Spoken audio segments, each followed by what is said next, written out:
Today's COVID update is brought to you by Fulltech Systems, your technology center, where you'll come for the price but stay for the service.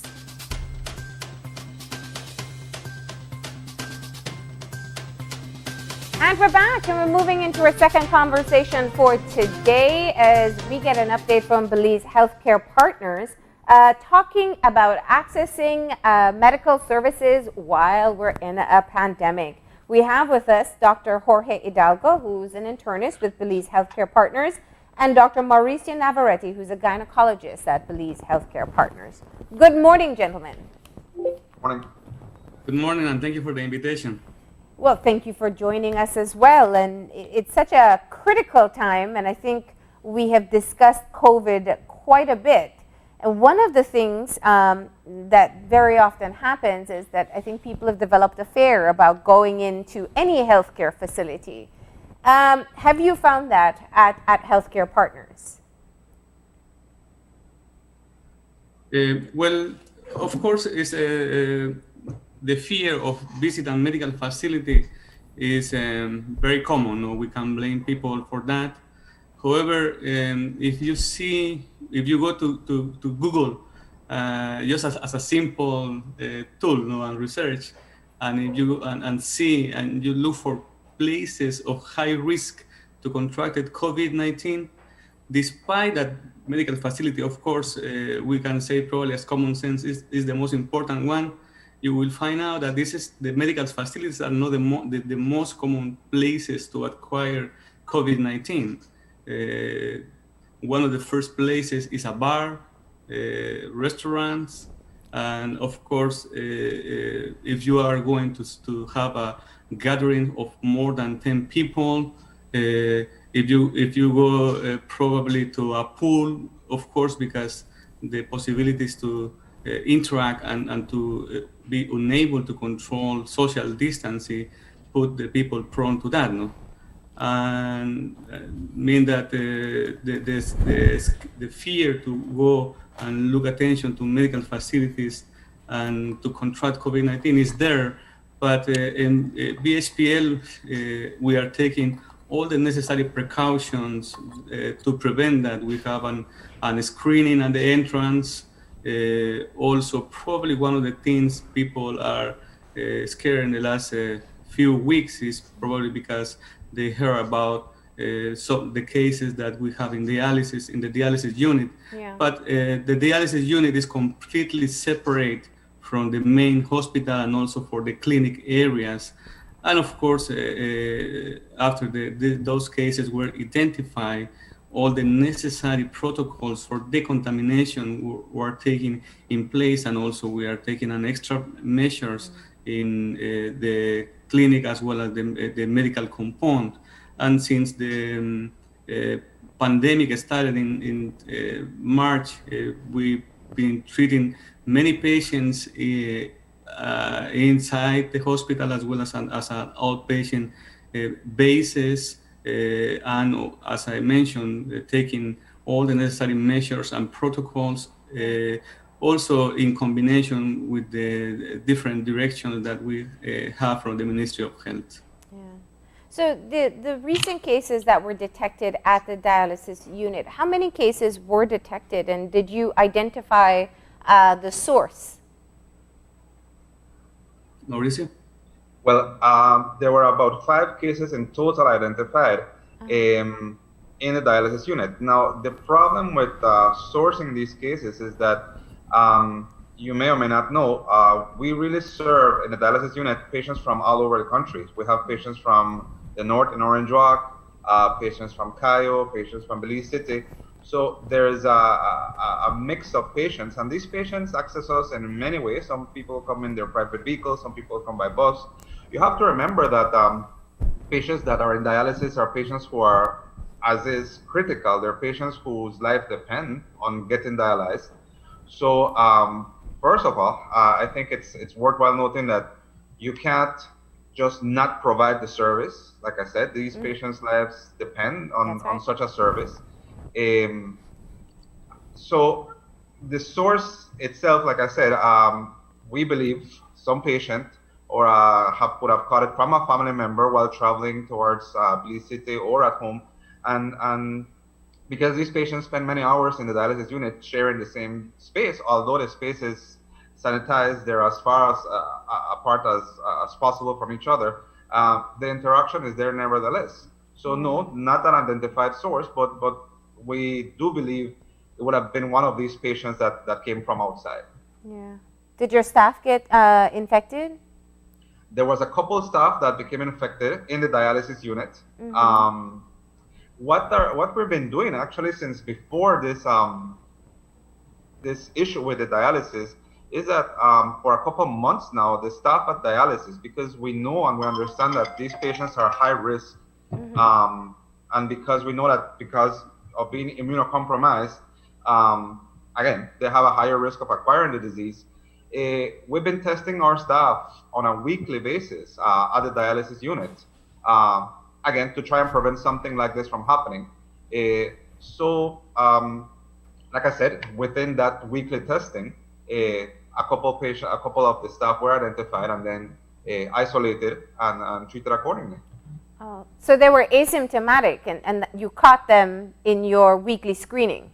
That's right. And remember that most people, I mean, we have to remember that we have to differentiate between the stigma of COVID and what really COVID is all about. Yeah.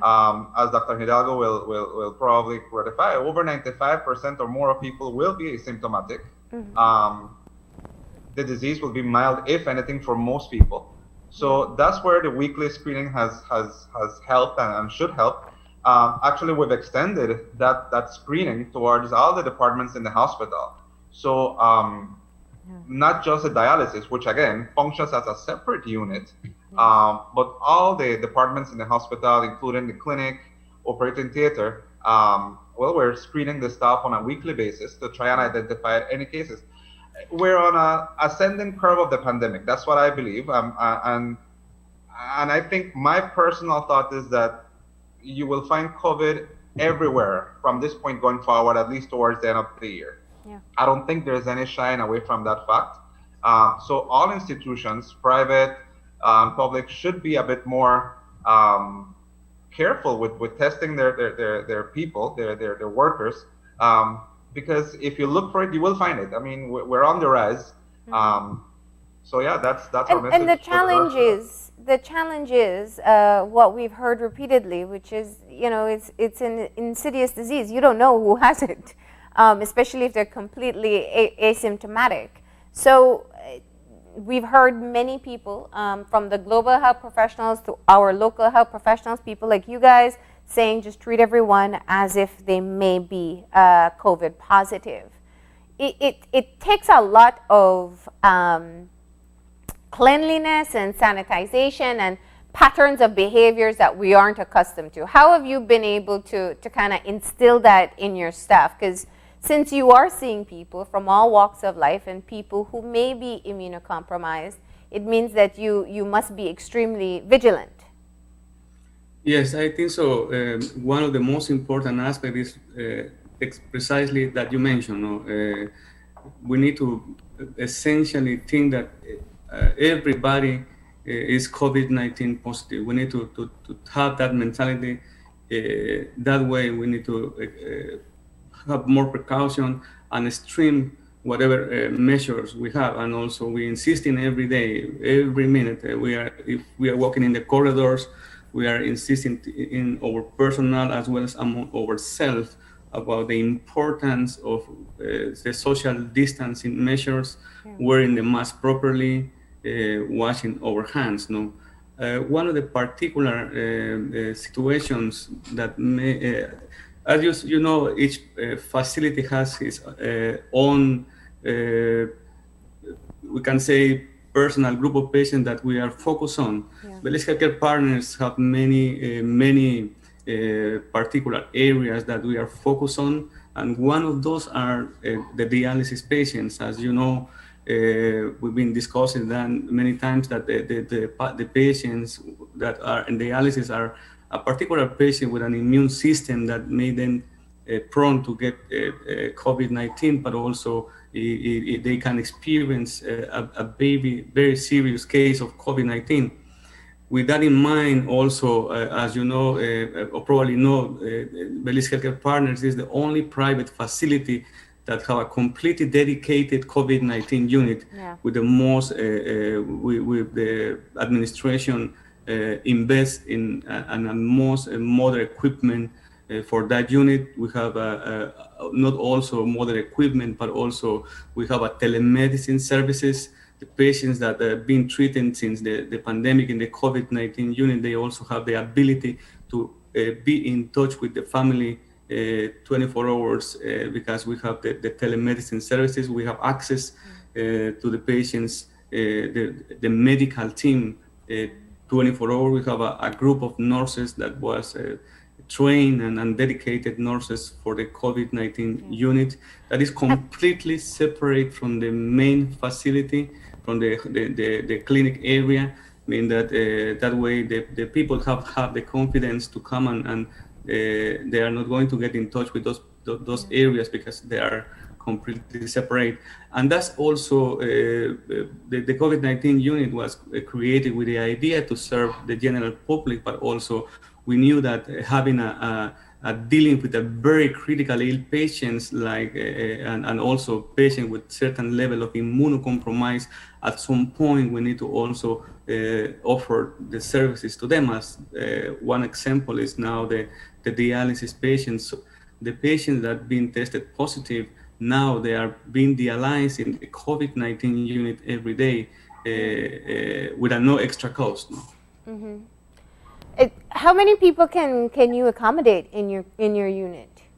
Yeah, every day we dialyze a total of in a schedule 4 patients for schedule. Now each patient dialysis lasts 4 hours. Mean that we say in the two let me clarify. I meant how many patients in the COVID-19 unit can you accommodate? Okay, we can accommodate a total of 4 patients in the COVID-19 unit. Okay. And how have you been treating people since the start of the pandemic? I know Belize HealthCare Partners came out very early to say that you were going to create a completely separate COVID-19 unit so that you could offer private care, healthcare, for people who tested positive and required medical treatment. Yes, we've been treating patients since the March when the unit were open. We've been treating patients in the COVID-19 unit. Actually, over 2 last patients we discharged on Sunday, and the last one went home on Monday. Okay. And how serious have you seen? I mean, have you seen very serious cases at your unit? Yes, we have patients on mechanical ventilation. The last patient that we have was patient with a severe COVID-19 unit, but fortunately they never require being on mechanical ventilation. Okay.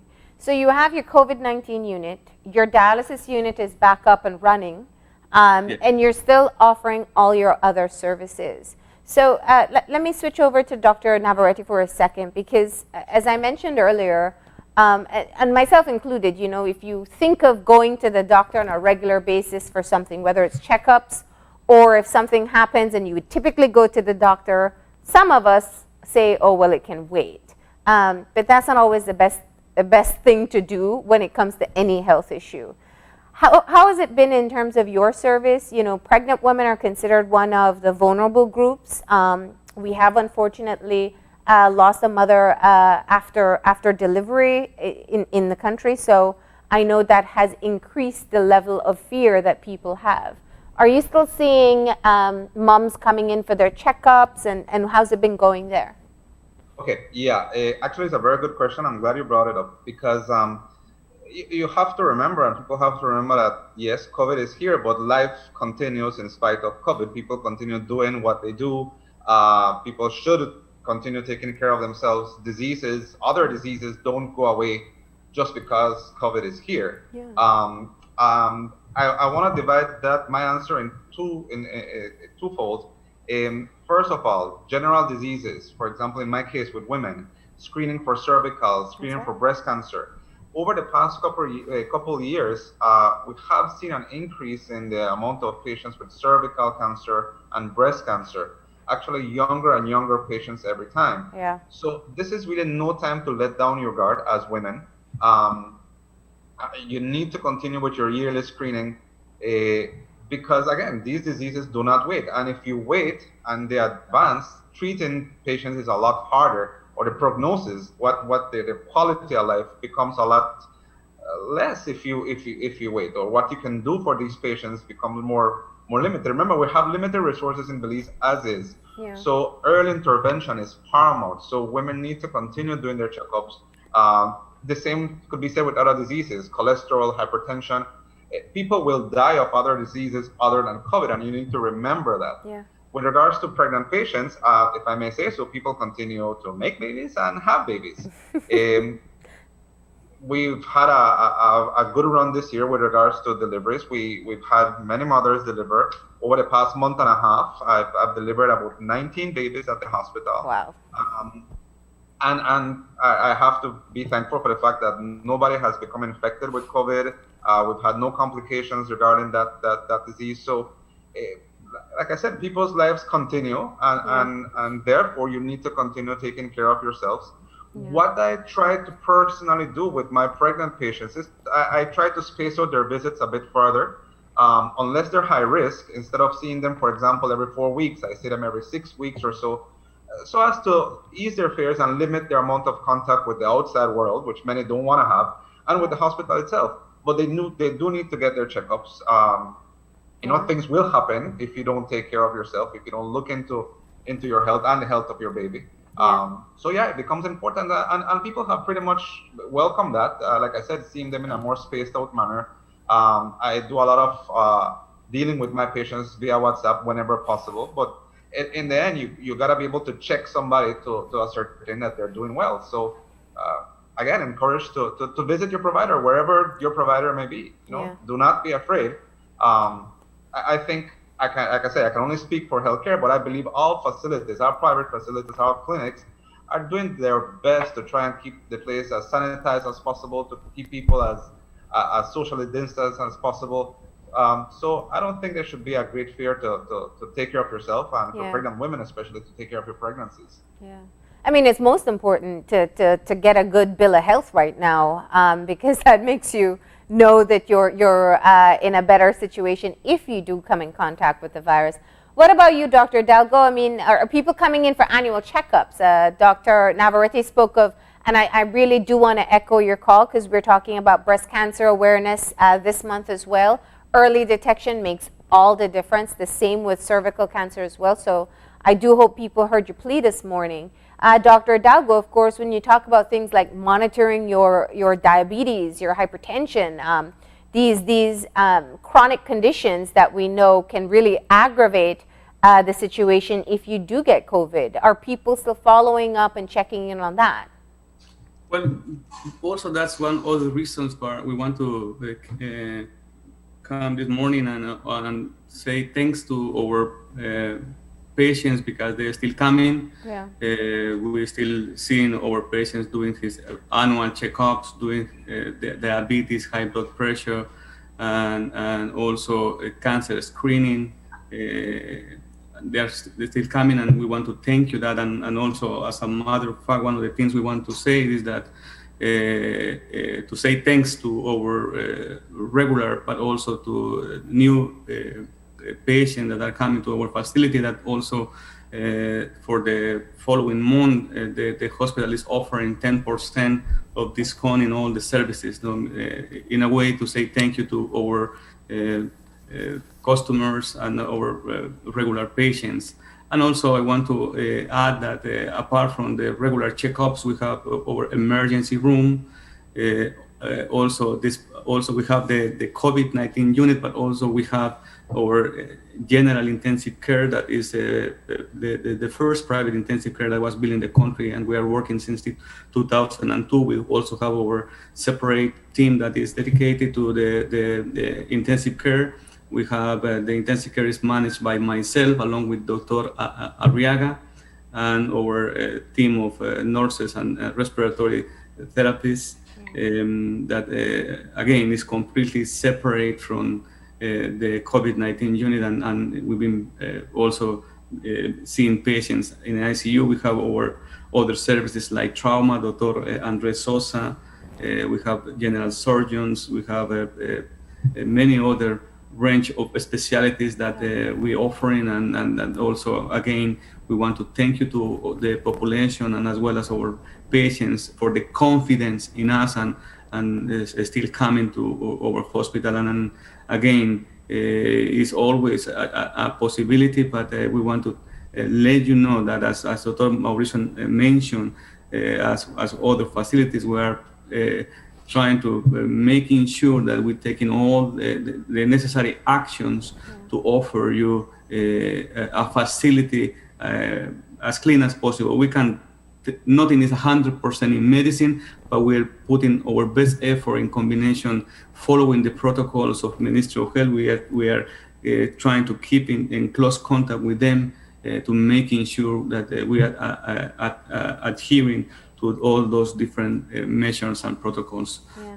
And of course, yesterday we got a late announcement that the National Oversight Committee is going to be fast-tracking the testing of COVID to be done at private facilities. Is Belize HealthCare Partners going to offer COVID testing soon? You said you've already been using it internally with staff. Will this become a public service? Yes, we have the Ministry of Health released a protocol as how the testing needs to be conducted in private facilities, and we are offering the test following the protocols of the Ministry of Health. Also, we send, we have a rapid test that is essentially on the protocol of the Ministry of Health, but as well we send the PCR testing along with a protocol that is in the country that we call it AFI, and AFI is acute febrile illnesses. As you know, and we discussed the other day, you can have a COVID-19, but as well you can have dengue, you can have Zika, you can have influenza, and you can have malaria, and then that is the importance that when we swab a patient, also we send not only for PCR for COVID-19, but also the patients are also being tested for any other variety of viruses, including dengue, Zika, influenza, and many other viruses that could be responsible for respiratory disease. I mean that I think so that is an excellent exercise that is being conducted, because we also have the possibility to get all those different viruses, and also for dengue and malaria. Yeah, there is an ongoing study I know in the country looking at, you call it acute febrile illnesses, right? Illness, yeah. So when people are feverish. So you will now be contributing towards that if someone comes in with flu-like symptoms. But help us understand these protocols a bit more. If I am just curious about my COVID status and I want to go and test, can I do so, or are there certain requirements that will have to be met before a person access the rapid test at Belize HealthCare Partners? Mauricio? Well, no. Once you fall within what the protocol of the Ministry of Health authorizes, you'll be able to get your test. You'll be able to get the rapid one, right? The rapid test, I'm sorry? That's right. That's right. You're able to get the rapid test because, again, the Ministry of Health, the thing is, as other countries have shown, there needs to be a partnership between the private and the public sector. The public sector alone is not able to cope with the rise of in an ascending phase of infection. They're not able to cope with testing. So in order to move forward and begin to at some point open up the economy a bit more, the rapid testing is needed, and that's where they're authorizing. And yes, you as a patient should be able to go into a private institution and request a rapid test to know your status. Okay. And what is the test that you're using, and what's the known effectivity of it so far? Okay. Yes, the test that we are using is essentially the one that is approved by the Ministry of Health. I mean that we are not doing anything with the Ministry of Health approval, and it's the biosensor antigen kit. That is being used in also, we as mentioned before, we take the sample for rapid test, but at the same time, when we do the swabbing, we also send this a sample for a PCR and also for AFI. Meaning that you are not going to get only you will probably have your rapid test report, but also we send a sample for PCR and also a sample for AFI, just to be to give the patients a most wider possibilities of the test, no? Okay. And also for confirmation. What's the cost of the COVID-19 rapid test? I don't have the prices with me right now. Sorry for that. Okay.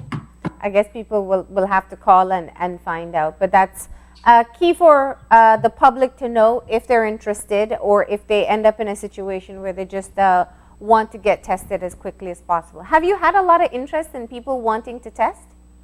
A lot of patients. Yeah.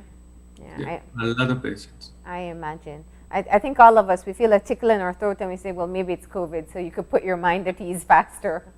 But gentlemen, the key part here is that I know you wanted to be able to let people know the protocols that you're putting in place to keep the healthcare facility as safe as possible, but also a really critical reminder to people that we can't neglect taking care of other health issues that may arise.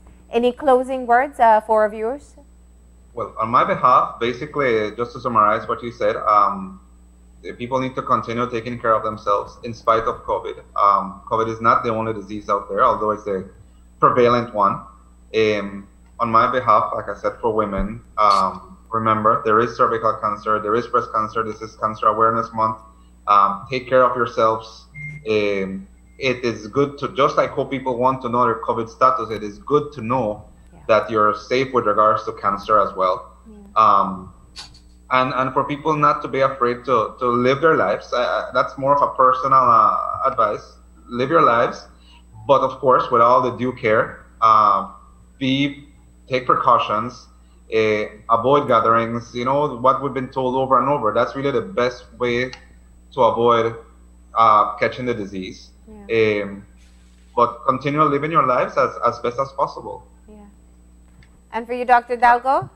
Yes, well, as mentioned, and I want to emphasize, please, to the community, don't let your guard down. COVID-19 is here and is going to be with us for probably an extended period of time. Continue practicing social distancing, wear your mask properly, wash your hands as needed, keep your social distancing when you are in a group of people, avoid it as much as possible. And also, one of the most important things, in Belize HealthCare Partners, we are here for you. In case you need us, we are here to try to cover your needs and to work together with you guys to offer the best care as possible. All right. Well, thank you very much. And of course, those promotions, as you mentioned, it's 10% off? Yes, 10% in all services. Okay. Well, thank you very much for letting us know what you've been up to, and of course, reminding us about the importance of taking care of our health. Please stay safe. Thank you. Thank you. And with that, we're going to go ahead and take a break, and we will return to our Meet the Candidate session. Our next candidate is going to be Orlando Habet. Please stay tuned. This COVID update was brought to you by Fulltech Systems, your technology center, where you'll come for the price, but stay for the service.